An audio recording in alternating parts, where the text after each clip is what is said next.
زعلان، حاسس ان الدنيا كلها واقفة ضدك بقى وانت لوحدك ومظلوم ومش بتنام بالليل من كتر ما انت زعلان. صح؟ استنى طيب.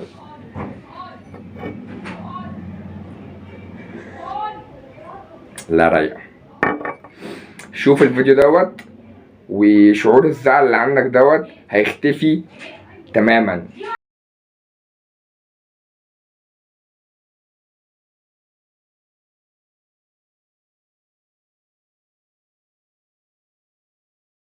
الله وبركاته. ازيكم يا جماعة، عاملين ايه؟ معكم محمد سعد وفيديو جديد. في البداية بس قبل ما نبدأ الفيديو انزل اضغط لايك سبسكرايب عشان تساعدني الفيديو دوت يوصل لناس اكتر ونفيد ناس اكتر وتساعدني ان انا اكبر القناة اكتر. حلو، شكرا جدا لكم. في بداية الفيديو، يعني ايه اصلا شعور الزعل؟ خلينا نجيب الموضوع من البداية. ايه الفرق ما بين انك تكون زعلان وانك تكون مكتئب؟ بص، انا هقولك في الفيديو دوت يعني ايه اصلا زعل وايه الفرق ما بينهم، وهقولك ايه الحل، ودوت اهم جزء في الفيديو. ايه الحل بتاع الحوار دوت؟ فكوباية القهوة الجميلة بتاعتك او كوباية الشاي ويلا بينا نبدأ الفيديو. يعني انت زعلان، يعني انت مش في احسن حالاتك، يعني انت مش مبسوط، يعني انت في حاجة مضايقاك، يعني انت في سبب ما مخليك مش انت الشخص الطبيعي، مخليك شخص متغير للأسوأ، في انك زعلان، في انك مش طايق حد، في انك افكارك مش مترتبة، في انك مش طايق نفسك اصلا.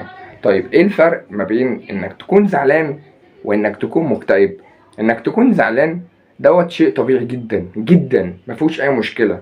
الناس كلها بتزعل يعني هي الحياة كده، شوية زعل شوية فرح وعادي واديها ماشية وزي الفل تمام. اكتئاب بقى، يعني ده اصلا فكرة الفيديو. الاكتئاب بقى دوت شعور بالزعل، اللي هو احنا كنا بنقول شوية فرح وشوية زعل. لا، الاكتئاب بقى شعور بالزعل طويل مش بيخلص، فاهم؟ اللي هو في انت زعلان، طيب ماشي خليك زعلان على طول بقى كده انت مكتئب. طبعا الناس اللي بتشوف فيديو دلوقتي، يا جدع ده احنا كده كلنا مكتئبين. بص، مش كده، ما بتحسبش كده يا صاحبي، ما بتحسبش كده. تمام. بس ده الفرق ما بين انك تكون زعلان وانك تكون مكتئب. الحل بتاع الحوار دوت، وهو لازم تعرف ان في كذا حل مبدئيا كده على حسب حالتك الاول. انا هقول لك دلوقتي الكلام دوت ممكن يساعدك بنسبة كبيرة جدا. بس لو حالتك صعبة او حالتك او حسيت ان الكلام ده مش بيجيب معاك نتيجة، فانت تروح لدكتور نفساني وتقول له، لان هو درس طول حياته تمام علشان يعرف اذا كان انت عندك اكتئاب يعالجك ازاي. فانت ما تقولش بس دكتور نفساني فانا كده ابقى شخص مجنون. والله مش شخص مجنون، بس الفكرة ان انت كده، هو درس زي دكتور الطب اللي هو طب بشري، درس برضو 7 سنين طب، عمال يذاكر وايه عشان خاطر ايه؟ تروح له تقول له بطني وجعاني يقول لك خد ده. ما هو خد ده مش سهله، ما هو برضو درس كتير، فاهم؟ الطب برضو النفسي نفس الموضوع. فانت تعبان حاسس، روح له. انا والله في كذا كذا، هيشخص حالتك، هيشوف الدنيا، هيديك العلاج، هتبقى كويس زي الفل. حلو. ده لو حالتك صعبه قوي. طيب لو حالتك مش صعبه قوي، في كذا جانب هنشتغل عليه. اول جانب هو الجانب الروحاني. ايه هو الجانب الروحاني؟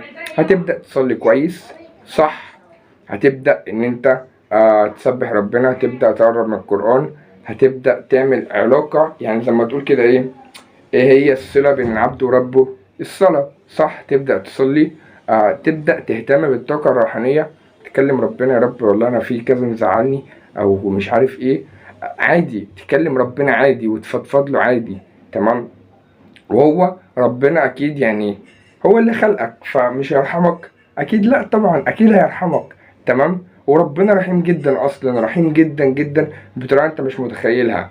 فلما تشكر ربنا، ربنا هيصلح لك الموضوع. ده بالنسبه للجانب الروحاني. الجانب الاجتماعي او الجانب النفسي الاول، مش تبدا تفضل قاعد في مكانك او مش هتدي لنفسك فتره كبيره انك تفكر.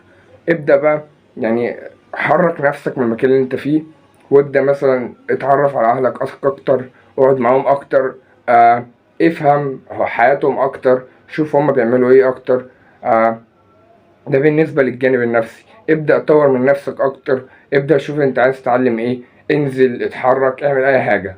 بالنسبة للجانب الاجتماعي، وهو ابدأ انزل، تمام، واتعرف على ناس، او لو انت عندك صحاب اصلا انزل معاهم، اخرج، انبسط، افرح، حاول تخرج نفسك من حتة لو انا زعلان ومش عارف ايه، لا، حاول تخرج نفسك من الحوار دوت في انك تكون شخص كويس، اجتماعي كويس، بدل ما تفضل لوحدك متديش لنفسك فرصة اللي هو تفضل تفكر كتير، فده هيأثر اصلا على تفكيرك وعلى نفسك، وهيدي الموضوع اكبر من حجمه. ده بالنسبة للجانب الاجتماعي. وخليني اقول لكم حاجة، عزيزي المشاهد، عزيزتي المشاهدة، انك تكون زعلان دوت امر يعني زي ما تقول كده ايه، جزء من الرحلة مهم، لازم تكون زعلان شوية وفرحان شوية، دي اصلا الحياة لا تخلو من الحزن.